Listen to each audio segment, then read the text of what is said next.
하나님은 자신의 생각을 말씀을 통해서, 특별히 성경을 통해서 분명하고 명확하게 계시하셨습니다.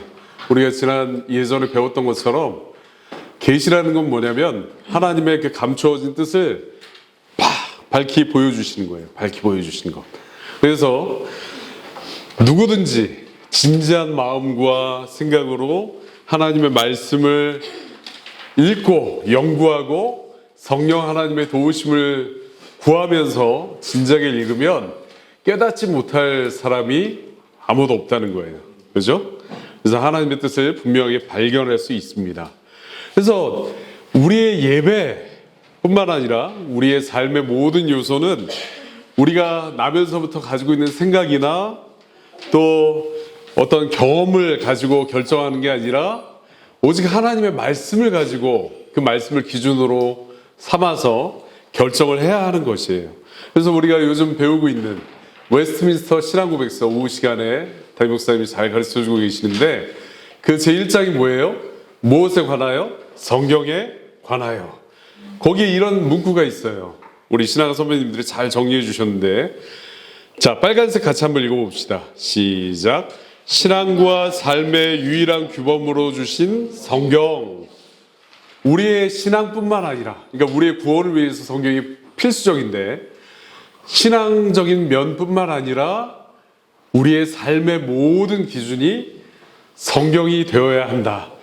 그 목적을 가지고 하나님이 우리에게 성경을 주셨다는 거예요. 그죠? 그런데 제가 최근에 이런 얘기를 들었어요. 정말 어이없고 안타까운 얘기인데 뭐냐면 반려동물들을 위한 예배를 하는 곳이 있고 또 반려동물을 위한 성찬, 세례와 성찬을 베푸는 그런 교회가 있다라는 얘기를 들었습니다. 그 다음에 동성애자들을 축복해주는 목사님이 존재한다라는 얘기를 들었어요. 이런 모든 것들이 뭐예요? 하나님의 말씀을 벗어나서 자기가 원래 가지고 있던 그 타락한 생각을 가지고 기준을 삼으니까 그런 타락한 결과가 나오는 거예요. 그죠? 그래서 언제나 우리가 이스라엘 이 성경을 구약 성경이나 신약 성경을 보면 성경이 주어졌음에도 불구하고 여전히 성경대로 사는 사람이 있는가 하면 정말 다수는 어떻게 살고 있죠? 성경과 상관없이. 하나님이 분명히 십계명을 주셨잖아요. 그죠? 이대로, 이게 내 뜻이니까 이대로 잘 순종하고 따라와. 그럼 내가 너희에게 복을 줄 거야. 특별히 너희 자손을 통해서 복을 주는 것을 너희가 보게 될 거야. 라고 말씀해 주셨음에도 불구하고 계속적으로 자기의 기준, 자기의 생각, 자기의 경험, 자기의 그 의지를 내세우는 거예요. 그죠?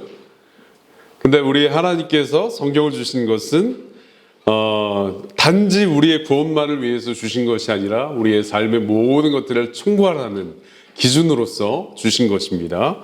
자, 두 번째로 하나님께서는 이 말씀을 통해서 특별히 자신이 어떤 분이신지 또 어떤 예배를 받으시는지 예배를 원하시는지를 분명하게 계시해 주셨어요. 그러니까 이런 게 아니에요. 자, 나는 참 하나님이야. 자, 너희가 내게 예배를 해야 돼. 자, 열심히 예배해. 이렇게 말씀하시지 않았다는 거예요. 그죠? 어떻게 예배해야 되는지 구체적으로 모든 조항들을 계시해 주신 거예요. 자, 여러분들 구약에 보면 제사를 하나님 앞에 드렸잖아요. 그죠? 제사장들을 통해서. 근데 그 방법들을 제사장이 임의로 하지 않았어요. 그죠? 하나님이 어떻게 짐승을 잡을래? 어떤 짐승을 잡아야 되고 어떻게 짐승을 잡아야 하며 언제 잡아야 하고 어떤 마음으로 하나님 앞에 나와야 되고 어떻게 그 짐승들을 처리해야 하는지 모든 것들을 다 계시해 주신 거예요. 예를 들어서 노아한테 자, 이제 홍수 심판을 할 건데 방주를 만들어야 돼. 근데 이 홍수가 40주야를 비를 내릴 거기 때문에 최대한 크게 만들어. 이렇게 말씀하셨어요? 작은 가오니. 하나님이 노아한테 방주를 야, 최대한 크게 만들어라. 이렇게 말씀하신 거예요? 명령을? 아니잖아요. 그죠? 높이와 넓이와 그 모든 것들, 규빗이라고 하는데 길이와 넓이와 어떤 나무를 써야 되며 언제까지 만들어야 되는지 이런 것들을 다 지시해 주셨잖아요. 구체적으로. 그죠? 그러니까 하나님의 말씀을 통해서 자신이 어떤 분이신지를 분명하게 계시해 주셨고 그렇기 때문에 그에 합당한 예배를 어떻게 해야 하는지를 명확하게 알려주셨다. 그래서 우리가 정말 하나님을 참되게 예배하고 싶다. 그러면 어떻게 해야 돼요? 성경에 들어가서 하나님의 말씀을 연구해야 되는 거예요. 묵상해야 되는 거예요. 그죠? 자, 또 하나님께서 거룩하시고 무한하시며 전지전능하시고 유일하시기 때문에 그에 합당한 예배를 해야 하는 게 마땅한 것입니다. 근데 이 예배를 함에 있어서 제일 중요한 요소가 있어요. 우리가 지난주에도 배웠던 것처럼 첫 번째로 제일 중요한 게 뭐냐면 하나님을 사랑하는 것이에요. 우리 예수님께서 제 첫 번째 계명으로 주신 게 뭐예요? 주 너의 하나님을 마음과 힘과 뜻을 다하여서 사랑하라. 이게 제일 크고 첫째 되는 계명이라. 많은 계명들이 있지만 그걸 요약한다면 하나님 사랑과 거기에서 파생되는 이웃 사랑이라고 이제 말씀을 하셨잖아요. 그죠? 그러니까 하나님을 사랑하는 사람만이 예배를 할 수 있다. 하나님을 사랑하지 않으면 지난주에 말한 것처럼 예배가 재미가 없는 거예요. 즐겁지 않아요. 기쁘지 않아요. 근데 그런 기쁘지 않은 예배는 하나님께서 받으신다, 받지 않으신다? 받지 않으십니다. 하나님이 인격적인 분이세요. 그런데 다른 잡신들은 생명이 없기 때문에 비인격적이에요. 그래서 이슬람의 알라හ 같은 경우도 인격적인 사랑을 강조하지 않아요. 여러분들 아십니까? 불교의 부처님도, 부처 같은 경우도 비인격적인 내용이에요. 그 사상들을 살펴보면. 근데 오직 기독교만, 하나님은 인격적인 하나님이에요. 어디에서 그걸 알 수 있죠? 성경을 통해서 알 수 있고, 제일 중요한 부분은 하나님이 삼위 하나님으로 존재하고 계신다는 거예요. 그 삼위 하나님은 정말 깊은 사랑으로 서로를 향한 완벽한 지식을 가지고 계시기 때문에 놀라운 깊은 사랑으로 인격적인 관계를 맺고 계신다는 거예요. 그래서 성경을 통해서 알 수 있어요. 그렇기 때문에 기독교는 다른 종교와 다르게 살아계신 하나님을 예배하는 것과 더불어 인격적인 하나님을 실제적으로 경험하는 종교다라는 부분. 자, 두 번째로 중요한 부분은 선하신 삼위 하나님께서는 우리에 대한 주권과 소유권을 소유하고 계시고 또 자신의 예배에 대한 열심을 가지고 계십니다라는 부분이에요. 자, 우리에 대한 주권. 하나님께서 절대적인 능력과 권세로 우리를 여전히 다스리고 계시는 거예요. 창조하셨을 뿐만 아니라 다스리고 계십니다. 그리고 예배를 방법을 아까도 말씀드린 것과 같이 정하셨기 때문에 예배의 방법을 어떻게 예배해야 하는지. 그래서 하나님께서 우상을 통해서 예배하는 것들을 철저하게 금하신다. 어떤 형상도 만들지 마. 너희를 위해서. 나는 영적인 존재야. 영이야. 눈에 보이지 않아. 그렇게 만들지 마라. 오직 내가 계시해 준 방법대로만 나를 예배해라 라고 말씀해 주신 거예요. 두 번째, 우리에 대한 소유권. 하나님의 놀라운 은혜의 구속으로 우리를 그리스도 안에서 속량하시고 소유하셨다라는 부분이에요.